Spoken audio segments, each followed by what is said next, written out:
ଥରେ गोटे प्रजापति पूरा निर्भीक हो विषाक्त कंकड़ा बिछा पाखे आसी बसिला। बिछाटी ता जीवन काल भितर एते सुंदर आउ एते नरम जिनिस केबे देखी नथला। खाली प्रजापति की से चाही रहिला।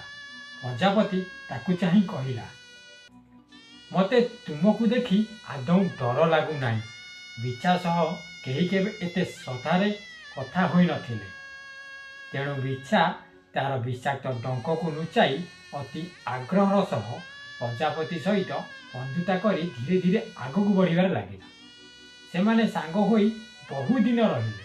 प्रजापति ताको आलोक देखाइला, नरम स्वभाव शिखाइला, फूल आदि दुनियार सुंदरता सबू बुलाई देखाइला, जहाँकि से केबे ता जीवन काल भितर अनुभव करि नथला कि देखि मध्य नथिला। गोटे दिन प्रजापति कहिला कि तुमे जदि उड़ी पारि थांत ताहाले केते भल होइतांता। बिचरा बिछा तार विषाक्त नाउड़ को देखाई कहिला, हाँ सतरे केते भल होइतांता, मु ए विष कबलरू मुक्ति पाई जाइतांती। थरे राति रे दुई जण शोइथिला बेले बिचार विषाक्त नाउड़टा हलीगला। आ अभ्यास और स्वभाववशत एमिति अभ्यास जहाकू से घृणा करी बसिथिला। सकाळु उठिला बेलकू प्रजापतिर डेणा खेताक्त और आघात प्राप्त होइथिला। बहुत कष्टरे कांदी कांदी प्रजापति पचारिला, तुमे कहिथिलो ना केबे एमिति मते कष्ट देब नाही बोली।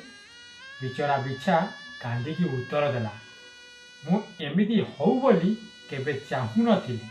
प्रजापति तार खेताक्त पर को झाड़ी कहिला, मु जानिथिली आउ सेतिपाई एठू उड़ी गली। कारण नुहे जे से तास रहिबाकू चाहू नथिला, हेले सेठू दूरेई जिबाटा निहाती आवश्यक थला। आमको कष्ट देउथिबा सबु मनीष जानी जानी कष्ट देबाकू चाहती नाही।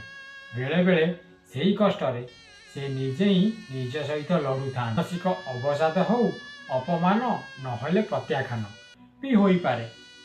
तथापि मने रख, भल पाइबारे जदि स्वाभिमान और स्वाधीनता को बलि दिया जाउछि ताहाले सेठारु दूरे जिबाटा निहाती आवश्यक। एमिति जीवन विषय जानिबा पाई, जीवनर मूल्य बुझिबा पाई आमर ए चैनल को सब्सक्राइब करंतु और वीडियो को शेयर करंतु। जय जगन्नाथ।